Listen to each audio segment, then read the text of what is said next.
Jaya Radha Madhava Kunja Bihari.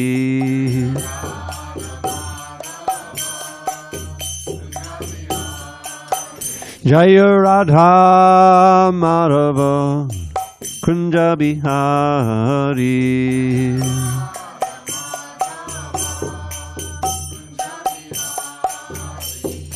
Gopi Jana Vallabha Girivardhari.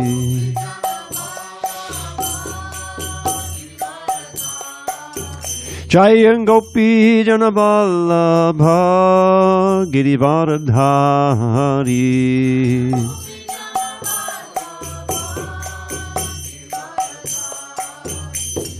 Yashodanandana Brajajana Ranjana. Yashodanandana Brajajana Ranjana. Yamunatira Vanachari. Yamunatira Vanachari.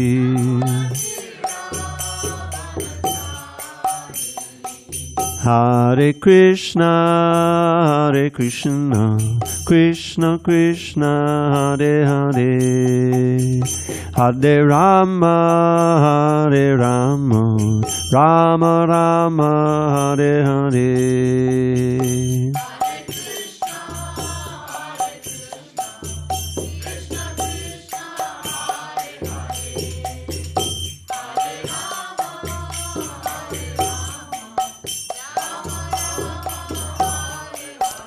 Hare Krishna, Hare Krishna, Krishna Krishna, Hare Hare, Hare Rama, Hare Rama, Rama Rama, Hare Hare.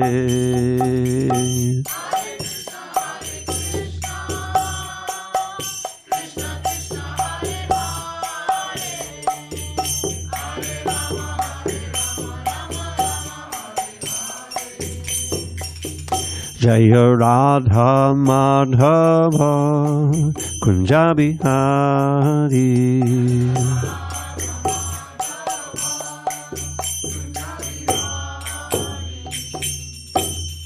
Jai Om Vishnupad Paramahansa Paravajakacharya Ashtotoda Sri Srimad Divine Grace Srila A.C. Bhaktivedanta Swami Prabhupada Ki Jai.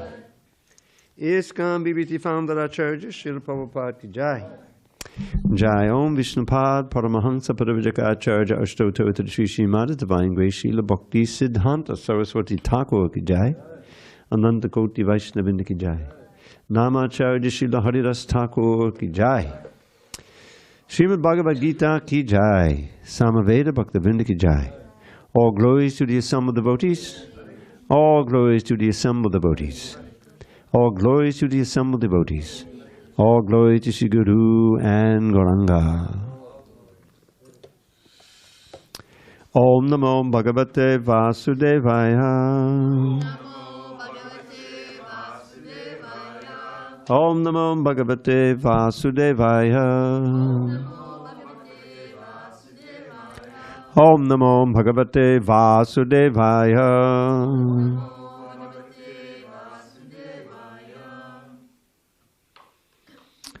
On this 19th day of May 2026 in San Diego, we're reading from Srimad Bhagavad Gita as it is.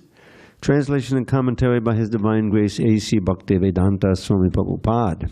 And we are beginning chapter 3 entitled Karma Yoga on page 139. Okay. Arjuna Vacha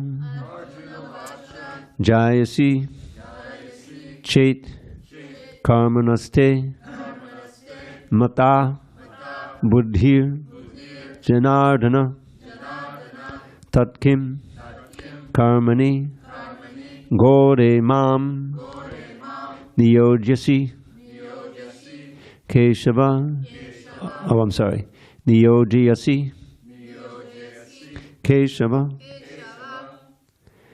Arjuna Havacha Jayasi Chet Karmanaste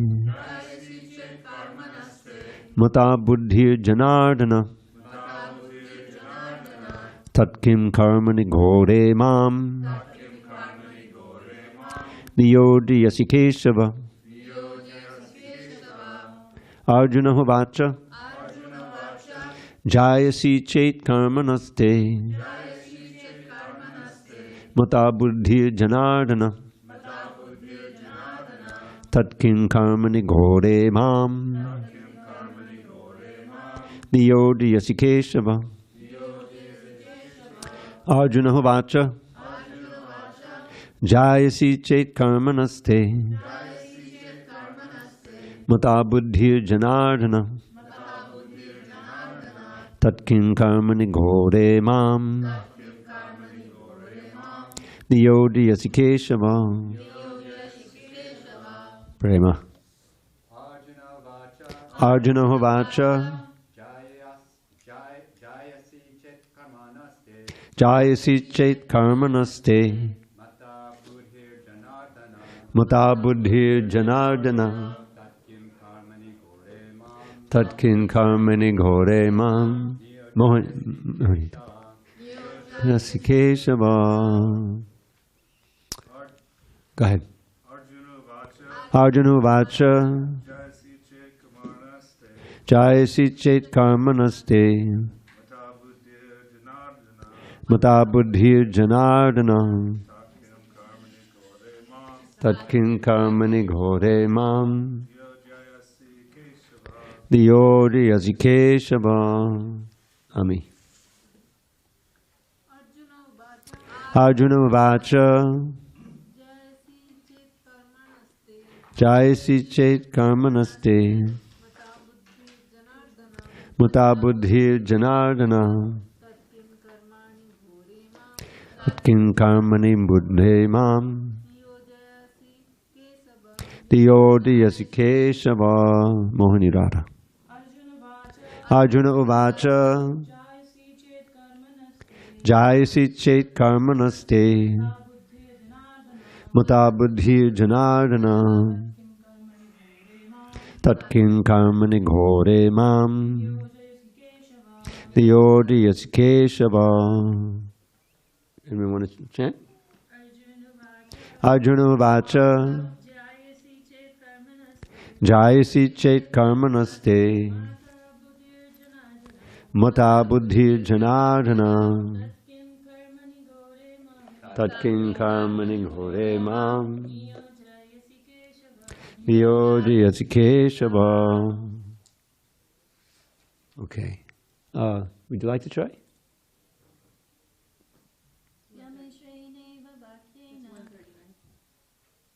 Text, page 139. Text 1. No, you start with Arjuna Vacha. Arjuna Vacha. Jayasi chet karmanaste. Mata buddhir janardana. Tatkin karmani ghore mam. Niyodhyasi Keshava. Anyone online? Arjuna Vacha. Arjuna Vacha. Jayasi chet karmanaste. Jayasi chet karmanaste. Mata buddhir janardana. Mata buddhir janardana. Tatkim karmani ghore mam. Tatkin karmani ghore mam. Niyodhyasi Keshava. Niyodhyasi Keshava. Word by words. I'll read them. You can just read along silently. Arjuna Uvacha. Arjuna said, Jayasi, better, chet, if, karmanaha, than fruit of action, te, by you, mata, is considered, buddhi, intelligence, janardana, O Keshava, tat, therefore, kim, why, karmani, in action, gore, ghastly, mam, me, niyodhyasi, you are engaging, Keshava, O Krishna. Arjuna said, O Janardana, O Keshava, why do you want to engage me in this ghastly warfare if you think that intelligence is better than fruit of work? Purport. The Supreme Personality of Godhead, Sri Krishna, has very elaborately described the constitution of the soul in the previous chapter, with a view to delivering his intimate friend Arjuna from the ocean of material grief. And the path of realization has been recommended, Buddhi Yoga, or Krishna consciousness. Sometimes Krishna consciousness is misunderstood to be inertia, and one with such a misunderstanding often withdraws to a secluded place to become fully Krishna conscious by chanting the holy name of the Lord, of Lord Krishna. But without being trained in the philosophy of Krishna consciousness, it is not advisable to chant the holy name of Krishna in a secluded place, where one may acquire only cheap adoration from the innocent public. Arjuna also thought of Krishna consciousness, or Buddhi Yoga, or intelligence in spiritual advancement of knowledge, as something like retirement from active life and the practice of penance and austerity at a secluded place.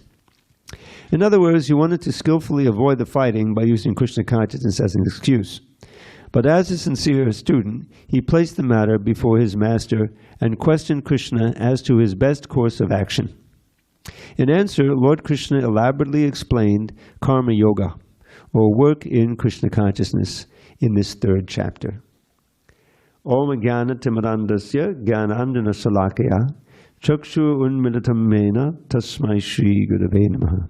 I was born in the darkest of ignorance, but my spiritual master, Srila Prabhupada, opened my eyes with the torchlight of knowledge. I offer my humble obeisances unto him and all members of Sri Parampara. So, this is a perennial question that arises.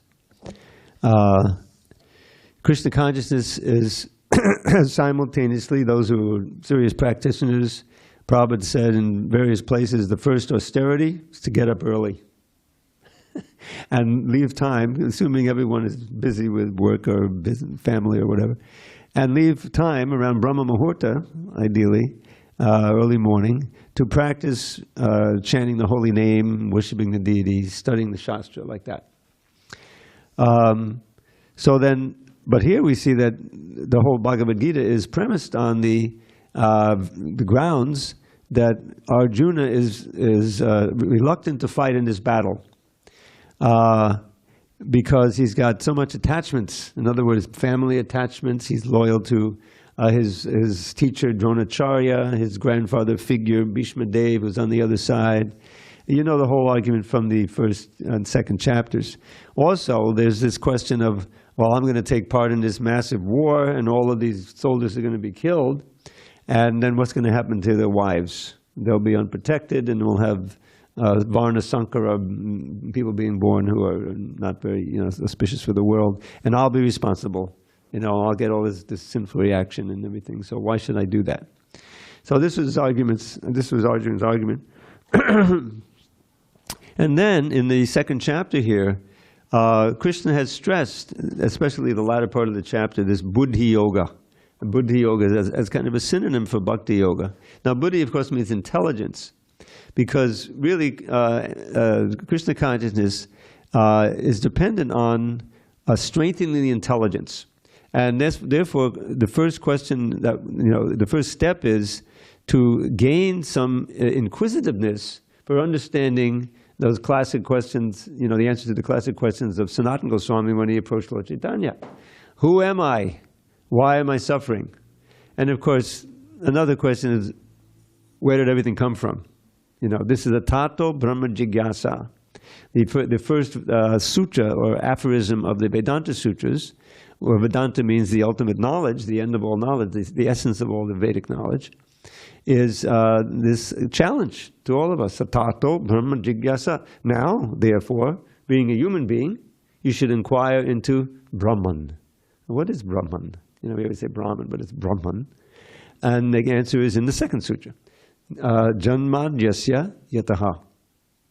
Janmadyasya means the source, or janma, birth of everything. And adi means the maintenance of it and the destruction of it. So creation, maintenance, and destruction. Everything material has those three phases. Whether it's our own body, or this building, or the whole planet, or the whole universe, everything comes into being at a certain point in time, maybe millions of years ago, or maybe 50 years ago, and stays, and especially living entities, they have these 6 different stages, right? There's birth, growth, maintenance, producing byproducts, means basically offspring, children, dwindling, and death.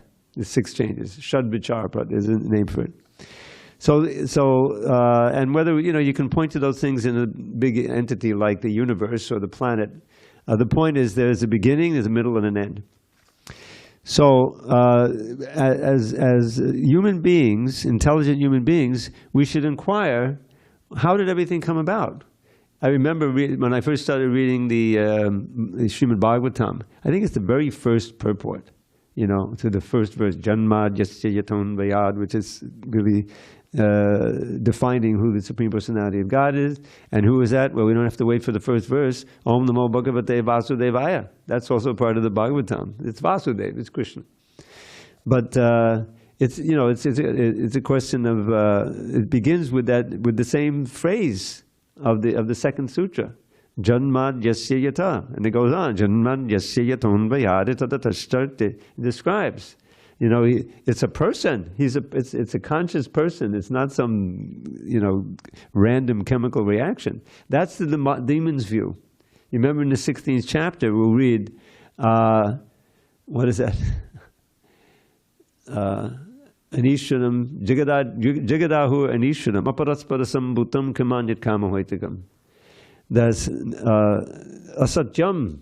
Apratishtam che. There's no ultimate truth, there's no ultimate foundation to everything. Everything is just a result of some random, collision of little particles, and ultimately produces. How silly that is. I remember even in grade school, I could say that was a silly thing.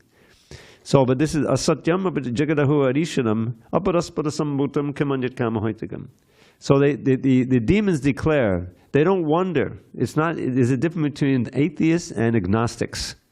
There's an interesting thing that I realized about the word agnostic. Agnostic means you don't know. But a real dyed-in-the-wool agnostic says, and no one can know.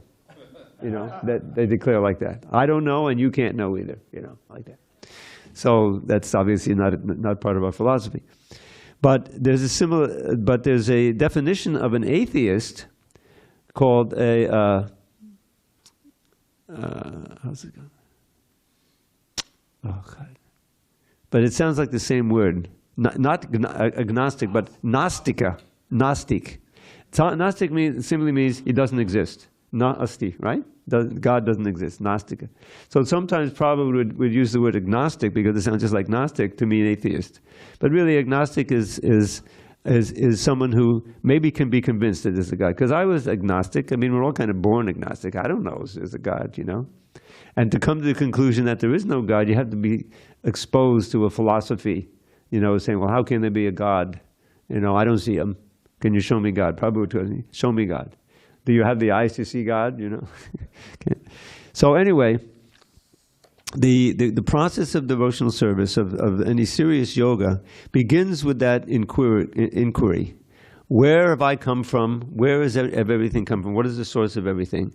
And corresponding, is why am I suffering? Old age, disease, and death. Birth, old age, disease, and death. It doesn't take long to discover that that's an inherent part of being in this world. And the threefold miseries, miseries caused by our own body and mind, miseries caused by other living beings, mostly human beings, can be any living beings, mosquitoes, and the gods, the big hurricanes and tornadoes. I mean, there's huge weather crisis going on east of us. So all of those can cause tremendous suffering, even death. So why? Why do we have to suffer like that? Where is that coming from? So that query can be answered by approach of the proper person who is giving us the answers from the revealed scriptures. That's really what Prabhupada has presented to us, beginning with the Bhagavad Gita. So now Arjuna is curious here. Okay, why do you want to engage me in this ghastly warfare if you think that intelligence is better than fruitive work? Because in this chapter, the second chapter, Krishna is at first he's saying, if you just leave the battlefield, your peers on the other side will think you've left out of cowardice, not some highfalutin philosophy thing. So he's challenging him on like a kshatriya to kshatriya basis there, and the whole point is that trying to be peaceful above everything is not really our constitutional position. Sometimes there's a need for violence. That's why one of the four varnas is the kshatriyas, protection, because there's evil in the world. And Krishna, you read the Krishna book, the 10th canto, a good part of it, he's killing demons. He's playing with his friends and everything, but at a certain point, a demon comes, and so that becomes part of the play in a sense, But it's still a serious, violent act that he's performing. So anyway, Arjuna is puzzled here, that it's not just going alone to the mountains and meditating and then merging into Brahman. That's not what we're all about. Krishna consciousness means becoming Krishna conscious and experiencing the joy and the peace, inherent peace of Krishna consciousness, and trying to give it to others, trying to spread it around the world, which is most dear to Krishna. Then you become more dear than anyone to Krishna. If you try to give Krishna to others. He says at the very end, in 18th chapter, there's no one more dear to me than one who is teaching my message to the devotees. And to be honest, that was one of the impetuses for me teaching this class for the last 35 years. Anyway, it's what Prabhupada did. Wherever he went, he was trying to give Krishna consciousness, either directly or through his books. He may have been alone in a room, but he's trying to speak and trying to give. Being a transparent medium for Krishna's words and his attraction to help others around. That's an inherent part of it. So he wants to deliver his friend from the ocean of grief, but then Arjuna said, why do you want to engage me in this ghastly warfare then? Like that. So Krishna will explain it through the process of karma yoga, which is acting for Krishna's, under Krishna's direction or the direction of Krishna's representative, for the ultimate good of everyone and for the good of other devotees who, we're so indebted, say, for the pujaris, who take care of the deities, beautifully dress them and so forth, perform the artiks, because that's a very important way that Krishna comes and allows us to see him with our present senses, which we otherwise couldn't be able to do. So deity worship is very important, especially for neophytes, those who are on the path. And it gives us a place. That's why Prabhupada didn't just want to have the temple alone, but he wanted to have the classes in the temple. Otherwise, he said that the deity worship will decrease, and it will simply become a means of, material sustenance for the pujaris. They'll open the curtains for a few minutes and then close them, and then ask for a donation. It doesn't work like that. So the whole point is that yes, the intelligence has to be cultivated, and that's why we have the books and the classes and everything. But activity is important, and that activity, that's what is called karma yoga now. So we're going to read about that. All right, text 2. Vyamishrene bhavakyena buddhim mohyasiva me tadekam vada nishchitya yena shreyo hamaptavan. Okay. Now, there's a little editing revision that's taken place here. You see that second word, eva, which is merged with the first word, vyamashrena, eva. So eva doesn't mean certainly here, but it can mean certainly, but it means as if, apparently. Like, eva means like. Because Arjuna is not really accusing Krishna, oh, you're giving me these equivocal instructions. No, it's apparently. So that's what we're going to read in the translation. You'll see that it's used in the purport. It comes clear. My intelligence is bewildered by your apparently equivocal instructions. Therefore, please tell me decisively which will be most beneficial for me. Purport. In the previous chapter, as a prelude to the Bhagavad Gita, many different paths were explained, such as Sankhya Yoga, Buddhi Yoga, control of the senses by intelligence, work without food of desire, and the position of the neophyte. This was all presented unsystematically. A more organized outline of the path would be necessary for action and understanding. Arjuna, therefore, wanted to clear up these apparently confusing matters so that any common man could accept them without misinterpretation. The point is that Krishna wasn't intentionally trying to, confuse Arjuna. They're apparently equivocal, but ultimately we'll see that they aren't. That's why apparently it's using, and we're putting it into the translation too. Although Krishna had no intention of confusing Arjuna by any jugglery of words, Arjuna could not follow the process of Krishna consciousness either by inertia or by active service. In other words, by his questions, he is clearing the path of Krishna consciousness for all students who seriously want to understand the mystery of the Bhagavad Gita. And Prabhupada is doing the same thing. He's clearing the path by explaining what's going on here. Okay, now if there's any questions, you'd raise your hand and we'll give you a nice microphone and you can speak. Or anyone online, if you'd like to participate, just interrupt us. Okay, Shri Bhagavan Vacha Lokesmin Vibidha Nishta Pura Prokta Mayanaga Jnana Yogena Sankyanam Karma Yogena Yoginam. The Supreme Personality of Godhead said, O sinless Arjuna, I have already explained that there are two classes of men who try to realize the self. Some are inclined to understand by empirical philosophical speculation, and others by devotional service. Purport. In the second chapter, verse 39, the Lord explained two kinds of procedures, namely Sankhya Yoga and Karma Yoga, or Buddhi Yoga. In this verse, the Lord explains the same more clearly. Sankhya Yoga, or the analytical study of the nature of spirit and matter, is the subject matter for persons who are inclined to speculate and understand things by experimental knowledge and philosophy. The other class of men work in Krishna consciousness as it is explained in the 61st verse of the second chapter. The Lord has explained also in the 39th verse that by working by the principles of Buddhi Yoga or Krishna consciousness, one can be relieved from the bonds of action. And furthermore, there is no flaw in the process. The bonds of action means karma. The same principle is more clearly explained in the 61st verse. So now he's mentioned it twice, so let's see what we got here. 61st verse. Translation, one who restrains his senses, keeping them under full control, and fixes his consciousness upon me, is known as a man of steady intelligence. And in this purport, I'm not going to read the purport, but he refers to Ambarish Maharaj. Although a king and full of, having to do all kinds of business, he fixed his mind on Krishna. His words were about Krishna. Every sense, the knowledge acquiring and the active senses were all connected to Krishna. So that's perfect Krishna consciousness, even as a king. Okay, so excuse me.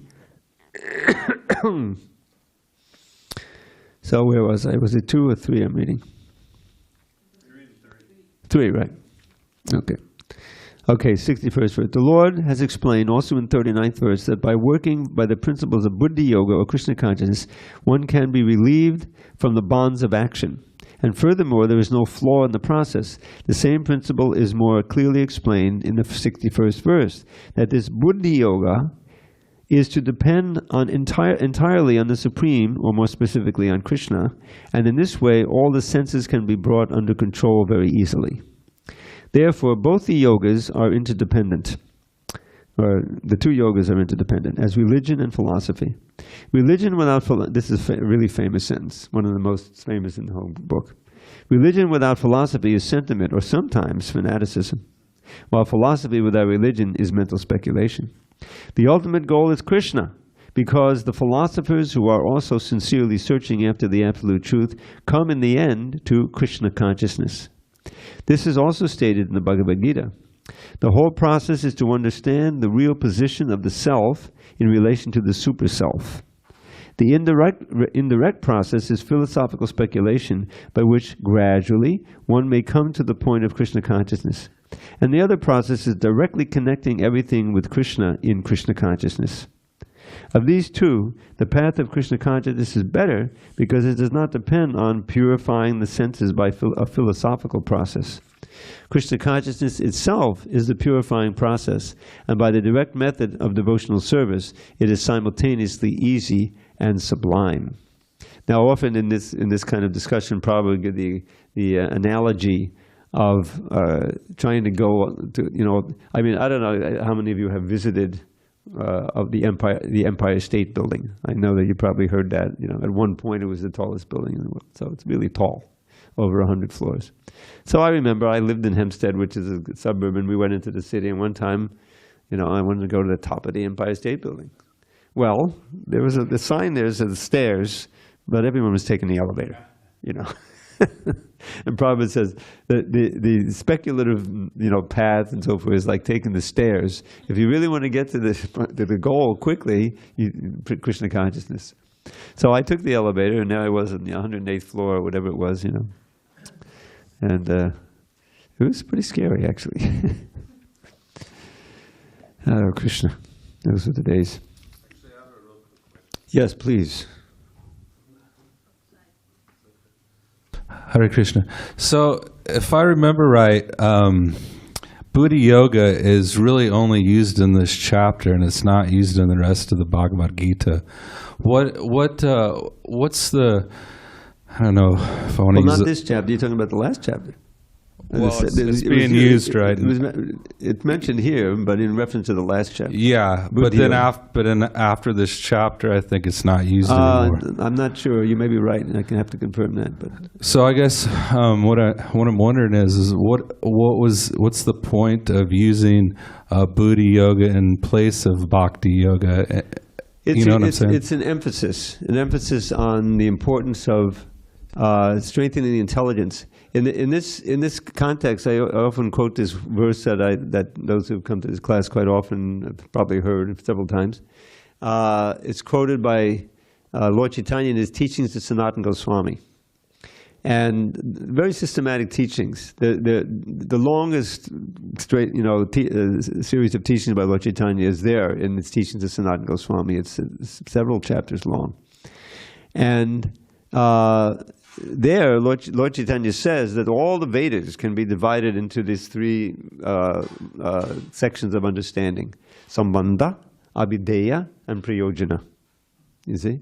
Sambandha meaning the preliminary understanding, who am I, what is this world, who is God, and what are the relationships between those? How did everything come to be? All of those questions, That's Sambandha.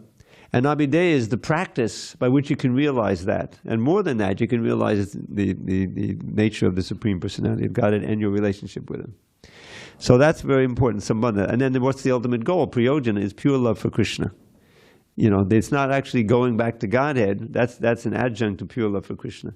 But even here, experiencing it here, then one could feel, that he's reached the ultimate goal of life. So in the beginning of that section on Abhideya, the practice, he quotes this verse, which there's no attribution given in the CC, but I remember reading a book of transcripts of lectures by Bhaktisiddhanta Saraswati Thakur, because there was no recording and everything, but they would take notes, and somebody was really actually transcribing. That this verse was when he gave the talk on that section, he said that this verse was originally composed by Madhavendra Puri. So he's very famous. So here's the verse. Prabhupada quoted all the time. He quoted it very frequently. Kama dinam katina katita palita durnideshas tesham jata maina karuna natrapano prashantihi utsrijaita nadayodapate sampratam labna buddhis. So everyone repeat? No, I'm sorry. If you're Shuridhar, you can do it. So I put it into a poem. In how many ways have I sought to obey the seductive demands of my wicked desires? They've shown me no mercy, yet on I've gone shamelessly trying to quench lust's unquenchable fires. But now I'm rejecting those hellish desires, for my higher intelligence now has awoken. O Krishna, O shelter of fearlessness, please let me serve you with faith that will never be broken. So the key is the strengthening of the intelligence by hearing from the right source, reading, hearing. The right source, of course, is Krishna, but we can't understand him because he speaks in Sanskrit. So we need someone like Srila Prabhupada who can translate nicely and explain, what Krishna is saying and what his representatives are saying, and that's what all of his books are, basically. Bhagavad Gita, Nectar Instruction. He's giving us access through the English language, and this is why his Gurudev, Bhaktisiddhanta Saraswati, seeing that Prabhupada was, unlike many of his other students, very facile in the English language, that he said, "Oh, you should preach in English. You should preach in English." Because after all, it was part of the British Empire. And India, was struggling. But English, as he foresaw, would become the universal language. Like in the internet, the instructions are in English, right? So Prabhupada was facile in English. He had learned it early on, and he was, of course, doing his business, and so that proved to be invaluable. What would we know of it if he didn't take the trouble to come and to explain it in English and put translate the English and the BTG in English language? So anyway, but here's the key. The phrase is, "My intelligence now is awoken." It has become strengthened by hearing the absolute truth through a pure source. So there's no material, tinge or anything like that. And hearing and then chanting and trying to execute the orders. All of that is important for strengthening the intelligence. And the intelligence, as we learn in the end of this chapter, through the intelligence, we have to control the lower self by the higher self. And that higher self is the purified, strengthened intelligence. You have to say no to the mind. You're not going to think like that. No to the senses. You're not going to go there and do that, Rather, you're going to go and chant Hare Krishna. And the wonderful thing about Krishna consciousness is that, as we learn various places, in the Bhagavad Gita, the famous verse, Vishaya nivartante nirahara siddhehinaha rasavajam rasobhyasya padam jishva navartate. I remember when I first read this book, this verse, soon after coming, and I said it had real resonance for me because I was experiencing the truth of it already. And I like to reiterate, we had 3 hours of Harinam every day, very potent. That's why you see there's this beautiful. If you're interested, you go to YouTube and key in David Hare Krishna Suskind, David Suskind show. And he was a famous TV personality at the time that I joined in the late 60s, early 70s. And he had this show where he would, explore different things that are going on in society.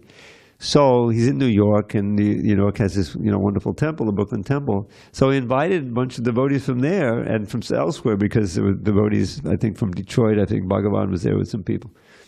And I was starting to get interested in Krishna consciousness. I had visited the temple a couple of times, and I knew some of the devotees, or at least I knew of them. I'd seen them, and it was just very attractive to me. The devotees themselves, and the chanting, and then he would ask them questions, and they would be asked, and the ladies were speaking very articulately. You've seen about the philosophy, and it was just very impressive. And this is all the result of Prabhupada's efforts of making the philosophy available and setting up the morning program. I made up a new word. I have to share it with you. Mantu Jagri Gukla. Can you guess what it means? Mantu Jagri Gukla. It's the morning program. Man is Mangalarti. Tu is Tulsi Puja. Ja is Japa. Gri is greeting the deities. Gu is Guru Puja. And Kla is class. So Mantu Jagri Gukla. So, huh? This is a great class. No, let's not go there. Anyway, back to my point, is that when the intelligence becomes strengthened in this way, then you can direct the senses, because there's always a struggle. We're habituated to letting our senses go here or that, and mind, go here. So we have to, say, well, this is, the process, just like if you want to do Hatha Yoga, I did. You have to surrender bending in a certain way that's not so easy right away, and trying to do a little more, and trying to get good at it, if you want the benefit, which is better health and like that. So if you want the ultimate goal, which is to purify the consciousness in such a way that you're always thinking of Krishna, which comes up again and again. The end of 6th chapter, the ultimate yogi is one who's always thinking me within like that.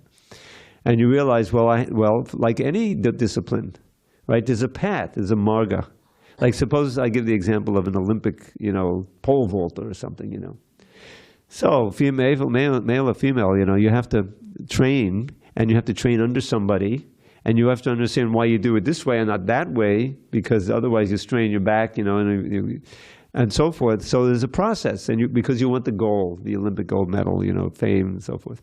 But if you want the spiritual goal, the perfection, which is ultimately a billion times more valuable, then you have to follow the process as given by a particular practitioner who's succeeded, who is on that state, and who is speaking from the authority of the Shastra and from the previous acharyas. That's a very important thing.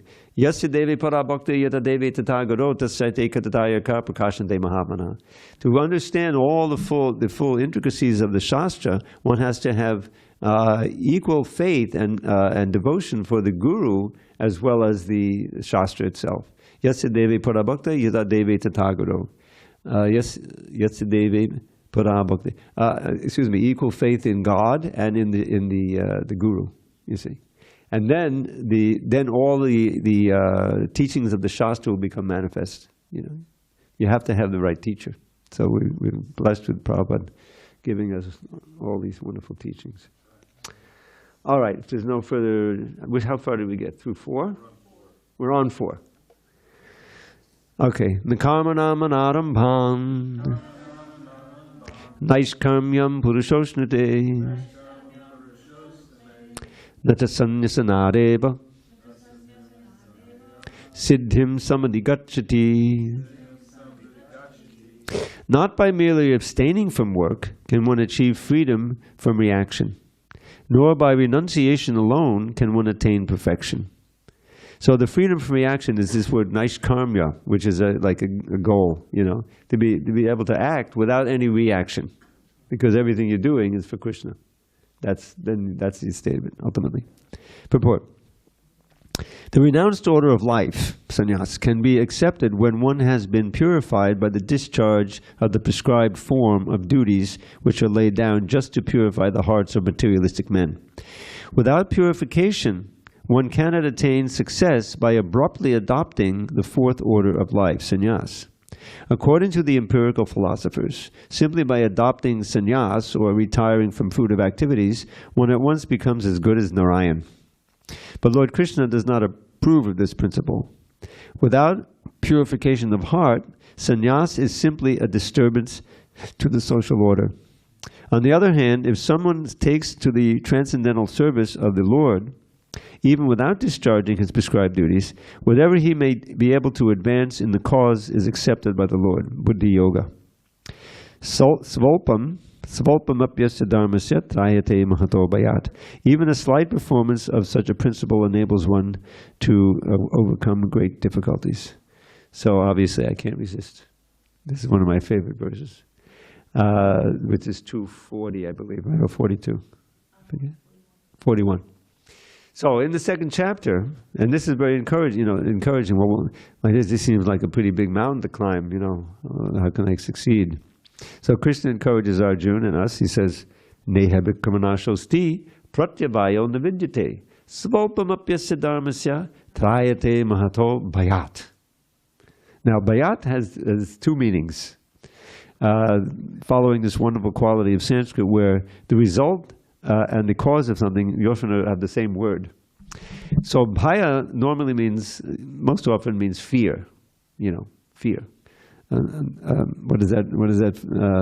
Bhajohure manashi nandanandana habhaya charanara vinnuhe. Oh, wretched foolish mind, just give up all deceit and worship Krishna's fearless lotus feet. Don't waste this human life, stay close to devotees.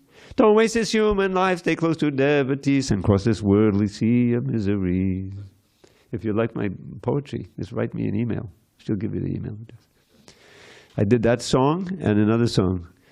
Padama Kadonam Bahudvijanam Gora Chandra. Immediately I found that, oh, the word super compassionate has the same meter as Padama Kadona. Super compassionate are these two golden lords. Nitai Gora Chandra. They are the best loved lords, crest jewels of avatars, founts of pure bliss and deep wonder. It goes on like that. So I have the PDF for you, and there's also a recording where I record them if you're interested. So where was I? Okay, so Nehabhikamanashosti. So in this endeavor of Krishna consciousness, there's no loss or diminution, which is very encouraging for preachers. You know, if you just get someone to look at the book, Prabhupada said, even if they read one word, they'll be eternally benefited. You know, what to speak of, take a book and read it, you know. And so, or if you're out chanting Haridam, you know. So if someone actually chants Hare Krishna, even just the word Hare Krishna, what to speak the mantra, you know, then you should become even more blissful, because now they're blessed. All their karma is gone just by chanting one time. And then in the 6th canto it says, and I remember this distinctly, even if they just hear the name once, you know. So that's the idea, is that in material, trying to accumulate money, put it in the bank, invest, all of this, there's 100% loss, because you're going to die at one point, even if you don't lose it before then, right? So it's futile. You're not going to get any permanent gain, and you're going to get probably overloaded with sin and lose the human form of life. So, but this verse says, in this endeavor of Krishna consciousness, there's no loss or diminution, even a little advancement on this path. A little, you know, once attending class or, you know, whatever, doing some service, chanting Hare Krishna, protects one from the most fearful danger. That's what that phrase is that's been edited. Because it's not a dangerous type of fear. I've said, well, a dangerous type of fear. Is fear really dangerous? But fear is caused by danger, right? So I think that's what Prabhupada meant. And in the word, and that's the way he explains it in the purport. And whenever he quotes the verse, he says, it'll help you, protect you from the greatest danger. And what is that danger? Losing the human form of life. You know, the great treasure. You know, I walk past the lottery every morning. I do my walk, and now they've stopped giving the possible quotes, I think, because nobody was winning. Anyway, it's a fool's errand, you know. You have $1 billion, $2 trillion and one to win, but I can win $100 million. Sure, take my $5. You know, it's silly. But I say having a human form of life, especially being exposed to Krishna consciousness and even being a little involved, is a million times greater than winning the lottery. Because even if you win $1 million, how long can you keep it? They've done a study, I swear to God, they've done a study. People who win a few $1 million in the lottery, they're more miserable than people who never play the lottery. Because as soon as you make that $1 million, out comes, you know, your own cousin that you haven't spoken to, and his old friend from college, you know, hey, can you give me a loan? Only 10,000. You got $2 million. You know? Hare Krishna. So, but devotees will always be eager to say, can you show me that mantra? Yeah, you go say the mantra, you know. It doesn't cost anything and it's invaluable. You know? All right, it's getting, so one more verse. So what does it say? So it protects, you know, Krishna reciprocates. Okay, they did a little service, so therefore you'll have a human life and get a chance to increase in the next life. And most of us, I think, are in that position. We made a little advantage, you know, we came in touch last life, and now we're making hopefully more advancement and go all the way back to Godhead. All right, one more verse. Text 5. Nahi kaschit chanamapi jatatishtat yakarma krit kayate yavashak karma sarva prakati jayagunai. Everyone is forced to act helplessly according to the qualities he has acquired from the modes of material nature. Therefore, no one can refrain from doing something, not even for a moment. Purport: it is not a question of embodied life, but it is the nature of the soul to be always active. Without the presence of the spirit soul, the material body cannot move. The body is only a dead vehicle to be worked by the spirit soul, which is always active and cannot stop even for a moment. As such, the spirit soul has to be engaged in the good work of Krishna consciousness. Otherwise, it will be engaged in occupations dictated by the illusory energy. In contact with material energy, the spirit soul acquires material modes, and to purify the soul from such affinities, it is necessary to engage in the prescribed duties enjoined in the Shastras. But if the soul is engaged in his natural function of Krishna consciousness, whatever he is able to do is good for him. The Srimad Bhagavatam 1.5.17 affirms this. Tyakva swadharmam charanam bhajang hare bhajanna pakpo tapate tato yadi yatra kava baddhamabura mushakim kovarta apto abhajatam swadharmataha. If someone takes to Krishna consciousness, even though he may not follow the prescribed duties in the Shastras or execute the devotional service properly, and even though he may fall down from the standard, there is no loss or evil for him. But if he carries out all the injunctions for purification in the Shastras, what does it avail him if he is not Krishna conscious? So the purificatory process is necessary for reaching the point of Krishna consciousness. Therefore, sannyas or any purificatory process is to help reach the ultimate goal of becoming Krishna conscious, without which everything is considered a failure. So I left a little time here for a little more poetry. Let's see. So usually with newcomers, I like to do the fall and redemption of the soul. So, do I have your permission, Antonella? Can I do the fall and redemption of the soul? Okay. Where Krishna lives, felicity abounds. With pure simplicity and loving sensibility, all serve him with humility. But when a living entity rejects his true identity and out of his stupidity surrenders to cupidity, he loses all sagacity and with it all capacity to understand reality or curb his sensuality. Abandoning humility, he touts his own ability, forgetting his fragility and fortune's volatility. Immersed in asininity for what seems an infinity of life devoted piety, he suffers in anxiety till contact with God's devotee, perhaps of utmost brevity, awakens his affinity for words of the divinity. Perceiving the futility of all his imbecility, the soul regains his sanity and casts away his vanity. Endowed with due humility, he serves with all ability and growing spontaneity his guru and the deity. Regaining his identity, the wayward living entity returns to the fraternity of Krishna for eternity. Going back to Godhead. So we still have time for another one. How about the Kevalashtaka? Okay. You know the Kevalashtaka? 8 verses about the holy name, all ending in Sanskrit with the phrase Hare Nam Eva Kevalam. That verse you know. So I'll give this the first Sanskrit verse and then everything else in English. Maduram Madadebyopi Mangalebyopi Mangalam Pavanam Pavanebyopi Hare Nam Eva Kevalam. Of sweet things, it's the sweetest you will taste at any time. Of things that bring good fortune, it's the perfect paradigm. Of things that purify, it purifies most powerfully. The holy name of Shri Hari is surely all that be. From Brahma's realm atop the sky, down to the lowly grass, illusion reigns in Maya Devi's treacherous morass. The truth, the only truth, the name of Shri Hari. The holy name of Shri Hari is surely all that be. He's the Guru, he's the Father, he's the friend most true. And she's the real mother who most kindly teaches you to always chant and hear the holy name of Shri Hari. The holy name of Shri Hari is surely all that be. Now here's my favorite. Remember that our final breath may come at any time, no matter if we're old and sick or we're in our youthful prime. So young and old alike should chant the name incessantly. The holy name of Shri Hari is surely all that be. Lord Shri Hari forever dwells wherever devotees, whose hearts are fixed in him and free of all impurities, uplift their voices high and sing his name in ecstasy. The holy name of Shri Hari is surely all that be. Alas, what sorrow, what great pain, the worst calamity, for people to forget the holy name of Shri Hari. Although the name's a priceless gem, mere broken glass they see. The holy name of Shri Hari is surely all that be. Just fill your ears, just fill them with the name of Shri Hari. Just chant the name with all sincerity. Just sing the holy name eternally. The holy name of Shri Hari is surely all that be.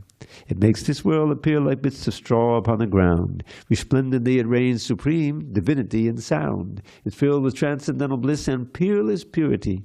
The holy name of Shri Hari is surely all that be. Inspired to glorify the holy name of Shri Hari, Shri Nilakanta wrote this hymn in Sanskrit poetry. I pray that those who hear this lowly version made by me will chant the holy name of Shri Hari in ecstasy. All glory to Srila Prabhupada. Hare Hare Bol.